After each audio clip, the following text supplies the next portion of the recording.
Today, no frills, no coffee. We're literally going to dive right into it. The EMMlabs Pre preamplifier. Let's take a look.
So in my world, obviously, Ed Meitner from EMM Labs needs no introduction, right? The guy's been around for many, many decades designing the top echelon of electronics, really focusing on the engineering aspect of solving issues, removing obstacles, removing friction from the highest quality playback that you can possibly get from hi-fi components, right? And studio components, that is, right?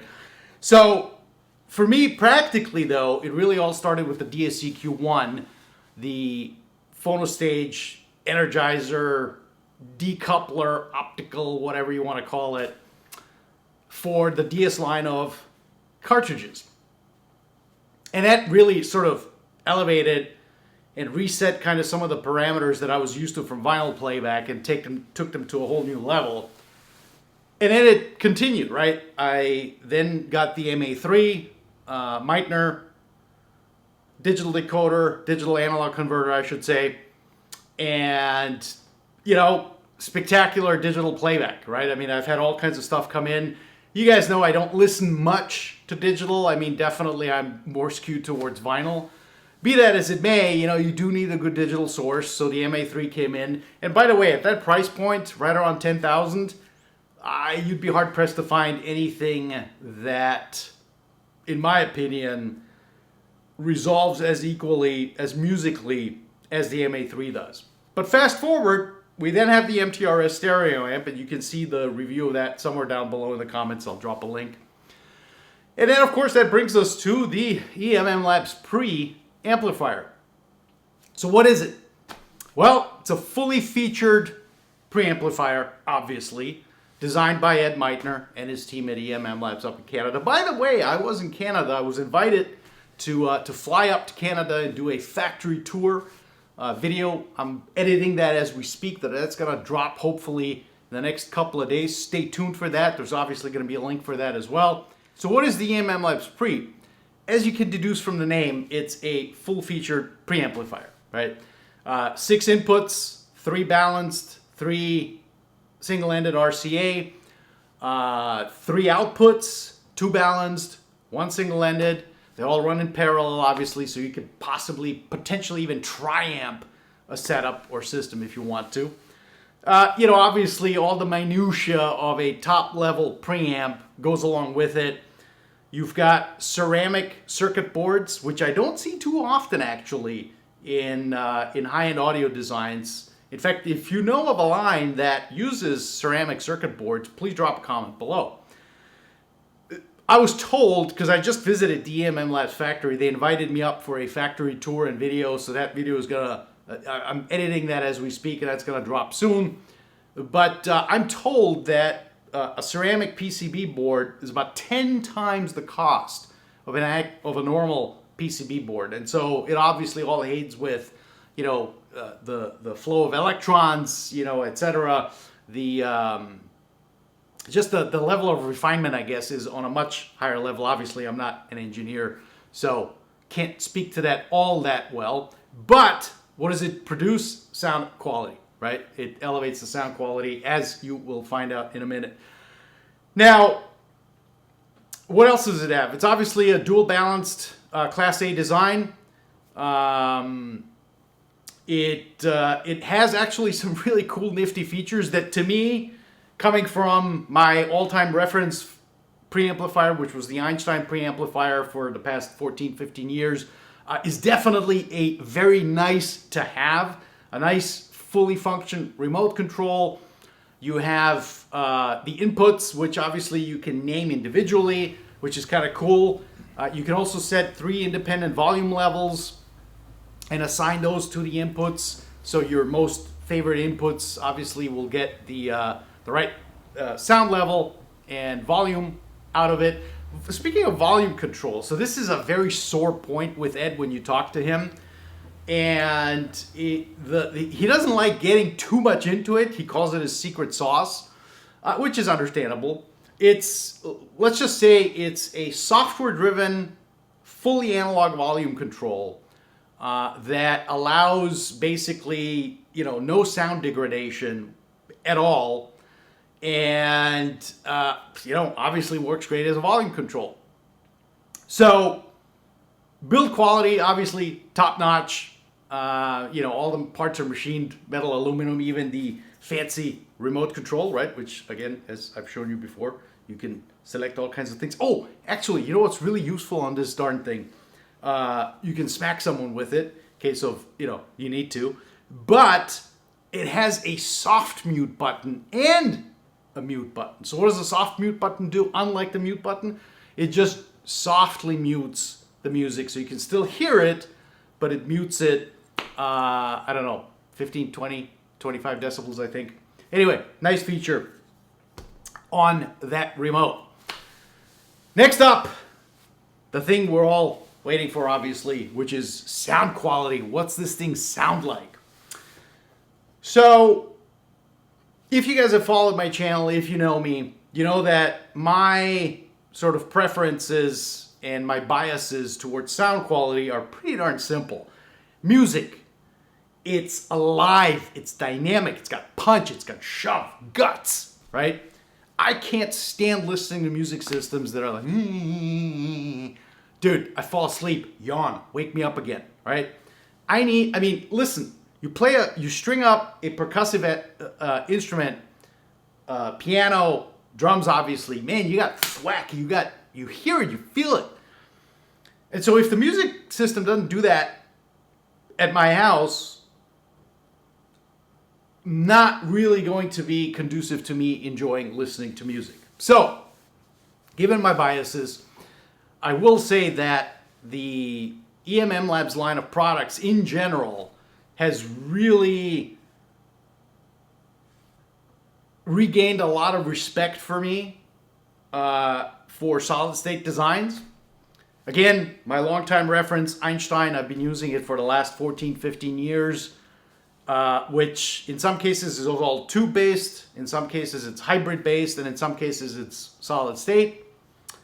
But I've always been on the lookout for finding equipment that can match that sound quality, that openness, the wide range, wide bandwidth, but the musicality. And so I always had lots of solid-state gear in that either went all the way musical or all the way analytical, which sort of is the hallmark of solid-state design.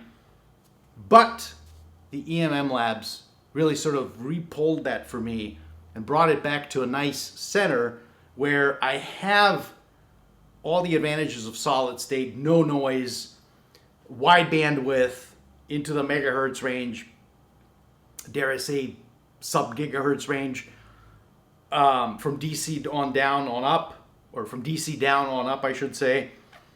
You know, explosive dynamics coming from that non-existent noise floor, really. But then the musicality is there as well. And so, yeah, I mean, the preamp obviously works really well with the MTRS stereo amp. It elevates it, as I was using it before with the EINSTEIN preamp, it elevates it to a new level, obviously. And of course, you know, there's people that use separate components, separate preamps, separate amplifiers from different companies, different manufacturers. My opinion has always sort of been a bit mixed on that. Rarely have I found a preamp or amp that works well with other people's designs and components on either end of it. And so I generally always advise people, hey, get the same preamp and power amp because you'll get the same basic design philosophy all in one package, right? So specifically, let's queue up a couple of records that I picked here. And by the way, these were all obviously vinyl records. I mean, same goes for listening to the MA3 or digital output or input, I should say. And we kick it off with an OG UK copy of Alan Parsons' Project Pyramid. And let me tell you something, the first track on here, and by the way, this, I can't wait. So Miles Scholl is coming out with a 2-disc 45 RPM that is half-speed mastered, which doesn't really mean anything to me other than just, you know, the technicalities of what it's supposed to do. But if it's as good as this, hats off to Miles Scholl. This is freaking bonkers. Let me tell you something. That opening cut, wide soundstage, like literally wall to wall. The speakers are completely disappearing. In this case, with the Wilson Alexia V's, and the dynamics, the drum, the punch. Holy cow, man! Stunning. Equally as astounding, this is probably the single best sounding Blue Note record that I have, that I own. And I challenge you, if you have one that sounds as good as this, drop a comment below. I'd love to hear it. But this, Brother Jack McDuff.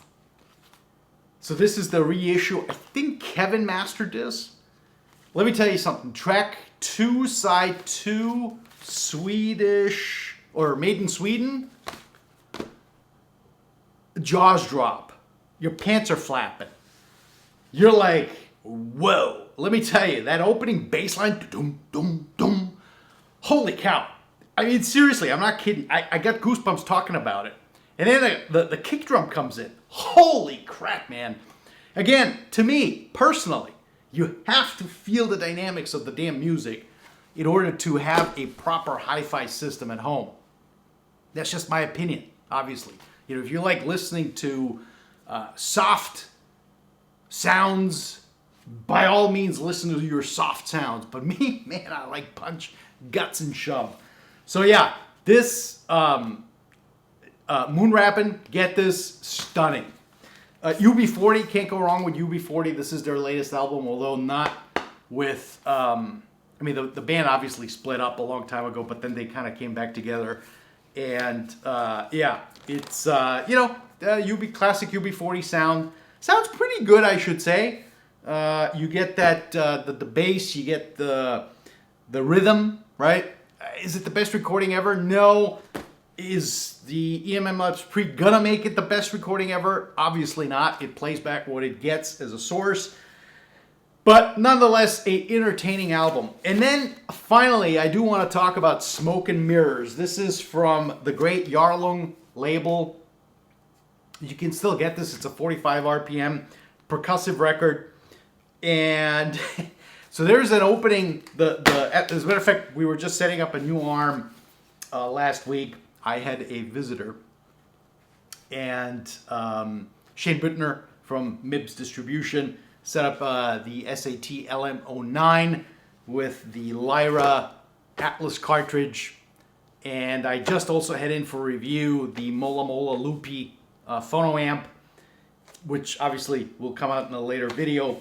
But let me tell you something.